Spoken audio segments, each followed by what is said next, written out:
ജമ്മു കശ്മീരിലെ പൽഗാമിൽ വിനോദസഞ്ചാരികൾക്ക് നേരെ ഭീകരാക്രമണം. മരണസംഖ്യ ഉയർന്നിരിക്കുന്നു. ഭീകരാക്രമണത്തിൽ 24 പേർ കൊല്ലപ്പെട്ടതായിട്ടാണ് പ്രാദേശിക മാധ്യമങ്ങൾ റിപ്പോർട്ട് ചെയ്യുന്നത്.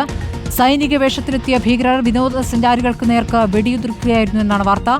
ആക്രമണത്തിന്റെ ഉത്തരവാദിത്തം ദ റെസിസ്റ്റന്റ് ഫ്രണ്ട് എന്ന സംഘടന ഏറ്റെടുത്തിരിക്കുന്നു. ഭീകരാക്രമണത്തിന്റെ പശ്ചാത്തലത്തിൽ കേന്ദ്ര ആഭ്യന്തരമന്ത്രി കശ്മീരിലേക്ക് പുറപ്പെട്ടിരിക്കുകയാണ്. ജമ്മു കശ്മീരിലെ സ്ഥിതിഗതികൾ സാധാരണമാണെന്ന പൊള്ളയായ അവകാശവാദങ്ങൾ ഉന്നയിക്കുന്നതിന് പകരം ഇത്തരം സംഭവങ്ങൾ ഉണ്ടാകാതിരിക്കാൻ കേന്ദ്രം നടപടി സ്വീകരിക്കുമെന്ന് രാഹുൽ ഗാന്ധിയുടെ പ്രതികരണം വരികയാണ്. നോബിൾ മാരിക്കാരൻ വിശദാംശങ്ങളുമായി. നോബിൾ, പെൽഗാമിൽ ഭീകരർ അവിടെ എത്തിയിരിക്കുന്ന ടൂറിസ്റ്റുകൾക്ക് നേരെ വെടിയുതിർത്തു എന്നാണ് മനസ്സിലാക്കേണ്ടത്. ഇപ്പോൾ മരണസംഖ്യ 24 നിന്നും ഉയരുകയാണോ? എന്താണ് ഇപ്പോൾ അറിയാനാകുന്നത്?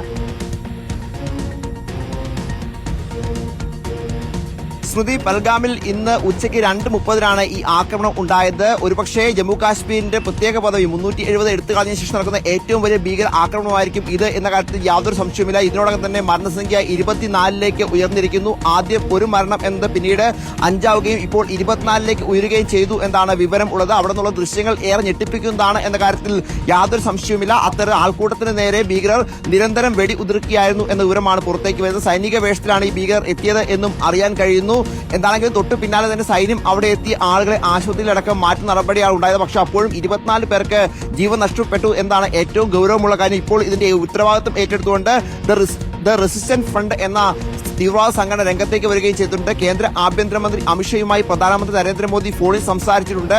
അതിന്റെ അടിസ്ഥാനത്തിൽ കേന്ദ്ര ആഭ്യന്തരമന്ത്രി അമിത്ഷായോട് നേരിട്ട് അങ്ങോട്ട് പോകാനുള്ള നിർദ്ദേശം നൽകി.